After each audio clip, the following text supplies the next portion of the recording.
सभी भक्तगण बैठ जाएं, एक बार सभी मातृशक्ति बैठे। देखिए अभी कथा हो रही है, जो भी आपको पुष्पों की जो वर्षा करनी है बैठ जाएंगे पहले।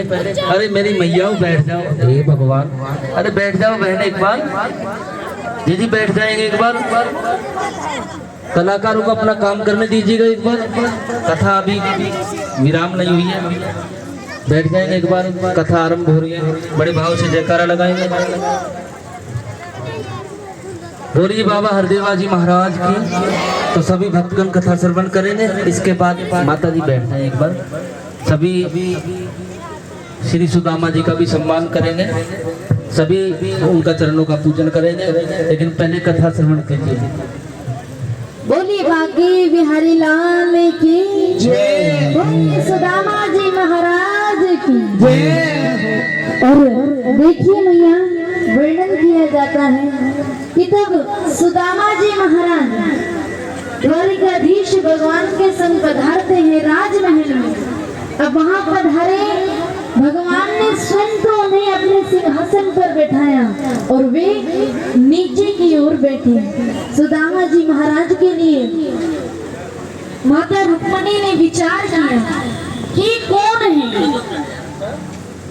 कौन है और किस प्रकार से देखिए वर्णन किया जाता है। माता रुक्मिणी सोच में पड़ गई, जे कौन है भैया। सुदामा जी महाराज की ओर देखकर रुक्मिणी मैया विचार करते हैं कि ऐसा भी इनका क्या भाव है, जो स्वयं भगवान तो नीचे इनके चरणों में बैठे हैं और ये इनके राज सिंहासन पर। माता रुक्मिणी से भगवान कृष्ण कहने लगे कि जाओ, अरे आपके यहाँ न केवल मेरे मित्र पधारे हैं, उन्हीं के संग एक ब्राह्मण भी पधारे हैं और ब्राह्मण का आगमन हुआ है। सबसे पहले उनका आप पूजन कराइए। माता रुक्मिणी को आदेश दिया, पूजन के थाल लेकर आओ, सुदामा जी के चरणों का पूजन करो। बोलिए राधे राधे। मैया खो गए क्या बिहारी जी को देखकर? आवाज ना निकल रही। अब जैसे ही माता रुक्मिणी पूजन की थाल लाने लगी, सुदामा जी महाराज के चरणों में बैठ उनके चरणों का पूजन करने लगी मैया। और वर्णन किया जाता है सुदामा जी महाराज का जैसे जैसे माता रुक्मिणी पूजन करने लगी, पूजन हुआ पूर्ण। उनके चरण धुलवाए, पुष्प चढ़वाए, अक्षत चढ़वाए सुदामा जी महाराज का।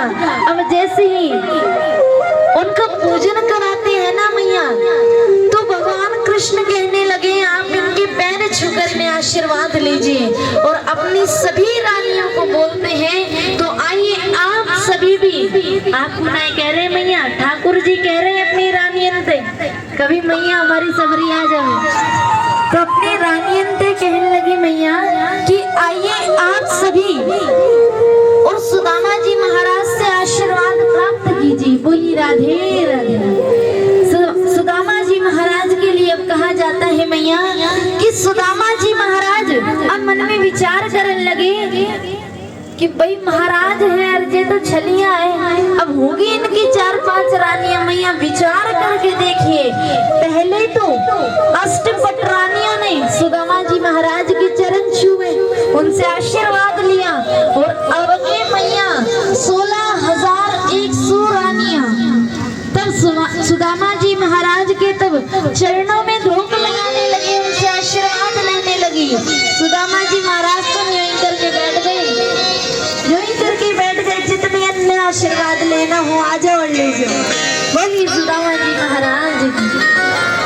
अब सुदामा जी महाराज भगवान कृष्ण की ओर देखकर हंसने लगे। भगवान ने पूछा, मित्र कि तुमने भी वहां नहीं किया? मैया ने ध्यान से सुनियो। भगवान ने बोला, मित्र क्या तुमने भी वहां नहीं किया? सुदामा जी महाराज कहने लगे, मित्र मैंने विवाह तो किया पर एक किया। भगवान हंसने लगे, कहने लगे तात्पर्य क्या है आपका? बोले कोई राजा रखे 4, कोई रखे 5, कोई रखे 6, अरे 16,108 रानियां। अरे हमारे तो हाथ नहीं दुख गए। कहने लगे मित्र तुमने विवाह कर लिया, हमें नहीं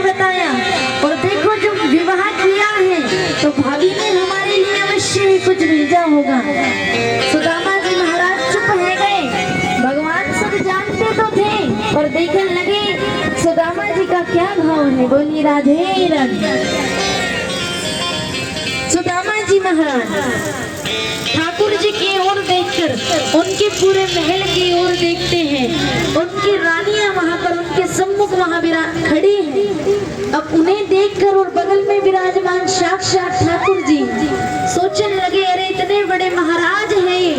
और वर्णन किया जाता है मैया जो द्वारिकाधीश का महल है उनके महल के जो मुख्य द्वार है उस द्वार पर 24 घंटे भगवान वहां पर 24 घंटे वस्त्र दान कराते हैं, अन्न का दान कराते, जल का दान कराते कि मेरा जो भक्त आए उसे किसी प्रकार की पीड़ा ना हो। भगवान खुले हस्त दान करते और तब भगवान खुले हस्त दान करते। सुदामा जी महाराज के लिए माता रुक्मणी ने पूछा आपने इन्हें राज सिंहासन पर क्यों बैठाया? अरे इतने ही परम मित्र थे तो बगल में बैठाते, आपने अपने ही राज सिंहासन पर बैठाया। अब भगवान ने सुदामा जी महाराज के लिए कहा माता रुक्मणी को कि देखो मेरे द्वार पर द्वार वालों ने सुदामा जी महाराज को क्यों रोका?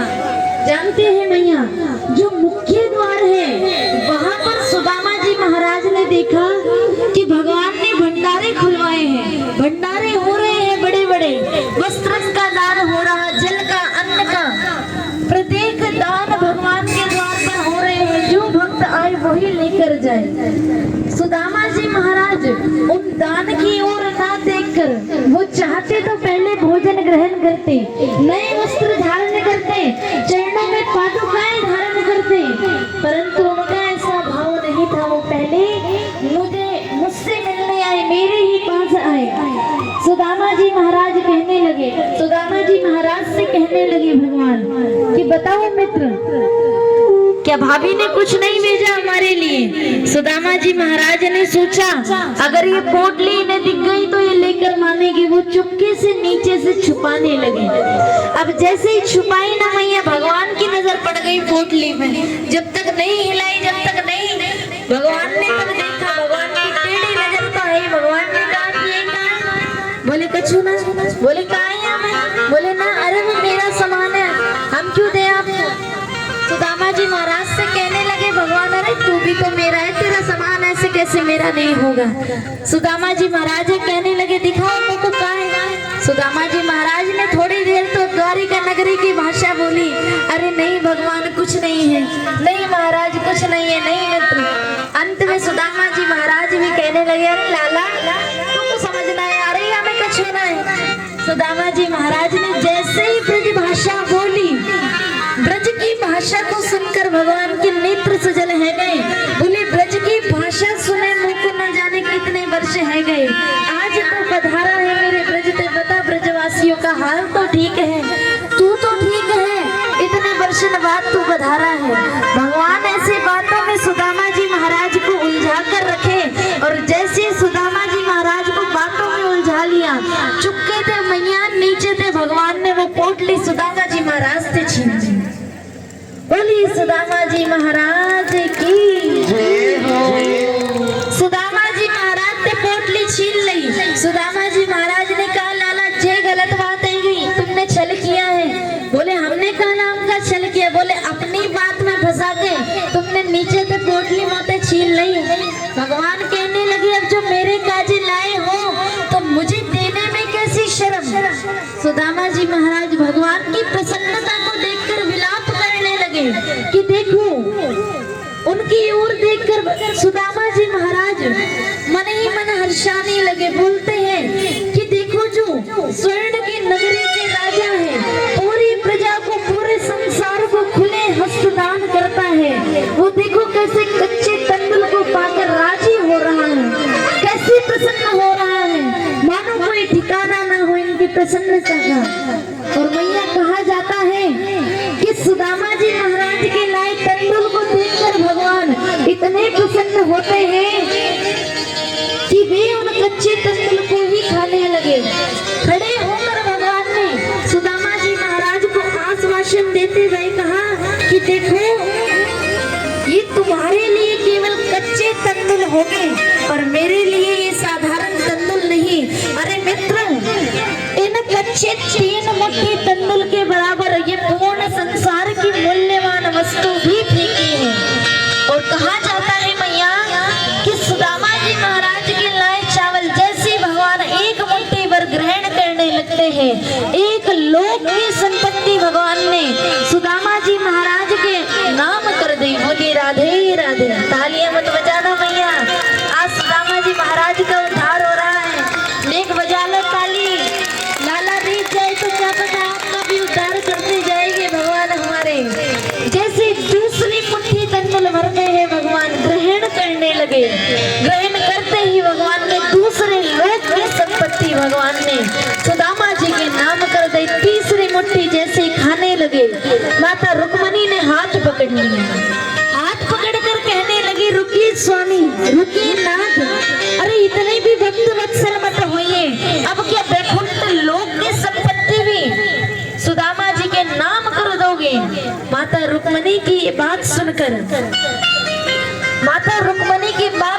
भगवान खड़े होते हैं अपने आसन से और खड़े होकर माता रुक्मणी कहने लगे कि देखो रुक्मणी, कि तुम्हारे लिए केवल ये मित्र होगा, ये मेरा वो मित्र है। सब कुछ जानते हुए भी इसने पूरे जीवन का समर्पण मेरे ऊपर कर दिया, पूरा जीवन न्यौछावर कर दिया इसने बिना कुछ सोचे। और वो एक पोटली जो चने थे वो इसने मेरे लिए खाए, और जो आज एक पोटली चावल है आज वो मैं इसके लिए खाऊंगा। मुझ पर आने वाला संकट मेरे मित्र ने रोका था और आज उस पे आया हुआ जो संकट है अब उसको मैं रोकूंगा।